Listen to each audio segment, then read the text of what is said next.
Hi, everybody. I wanted to pop on here and answer a question that I just received from a client. And she was wondering when the right time is to file for divorce. And that's a very personal question because a right time for her might be the wrong time for somebody else. And whenever I'm confronted with that type of a question, I always ask more questions about that individual. What have they done leading up to that point to really work on him or herself?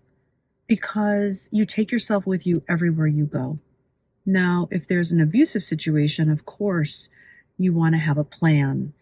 And statistics and studies show that if there is an abusive situation, if you tell your spouse that you are leaving, chances of abuse rise. So you have to be very smart and very strategic if you want to get out of an abusive situation.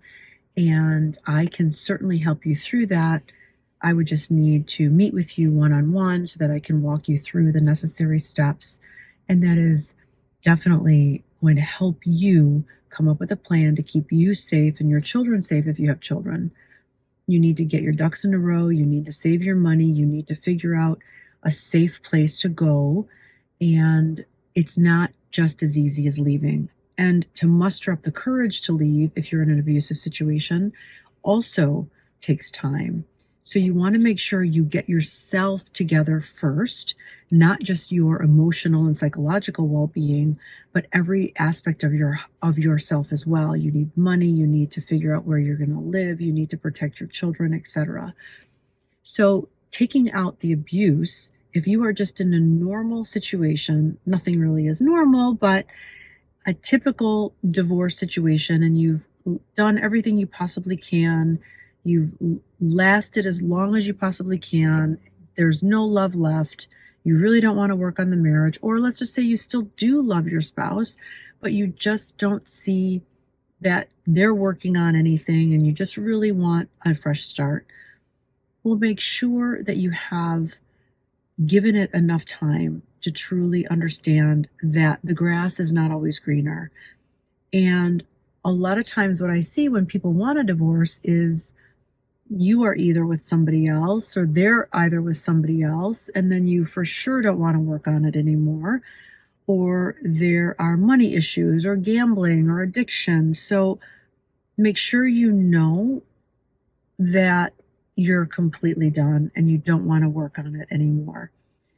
If there is that situation, make sure you get all your documents, make sure you save some money, make sure you're consulting with really good attorneys in your area that know the judges, that know the courts. Some attorneys will require a consultation fee. Some will just meet with you without a consultation fee. But the more information you can bring to that first meeting, the better it will be for you and to see what type of lawyer will be best for you.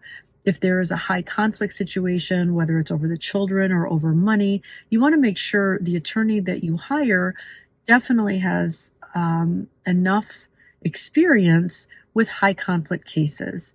And you also want to make sure you're presenting all of the information to the lawyer and that you feel comfortable talking with the lawyer, because if you're intimidated with the lawyer, you're not going to have a good relationship with them moving forward.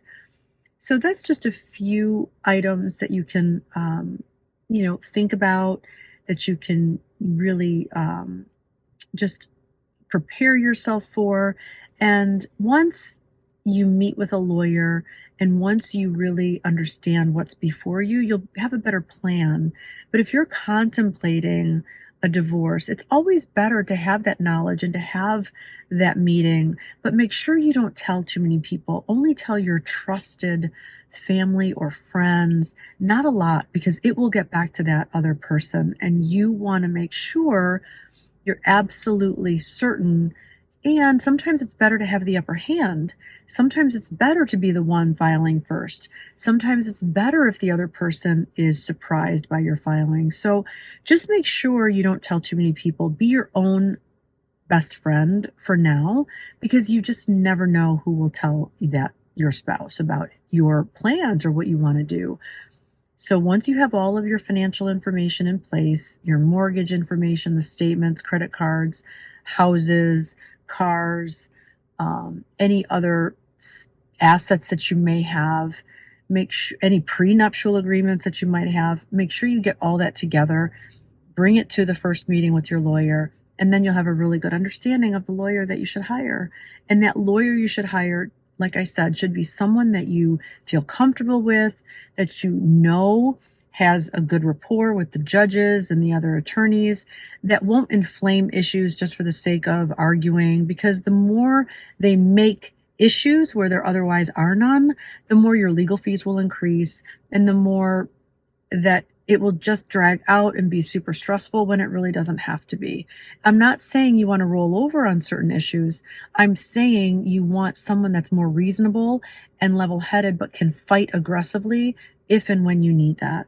Okay, so I hope that helped a little bit. And as always, I'm here to answer any questions. You're welcome to meet with me one-on-one. In the interim, I'm always offering this private coaching, but eventually I'm going to have a membership channel, and I really do hope you join. And we will have weekly discussions to help you along the way of your divorce and through the divorce process so that you can really be more effective with your lawyer. I'll teach you co-parenting skills. I can even help answer direct questions with how to email your co-parent, how to keep things more neutral so that you can really do what's best and in the best interest for your children. So I hope that helps everybody. Have a great day, and I'll talk to you soon. Bye.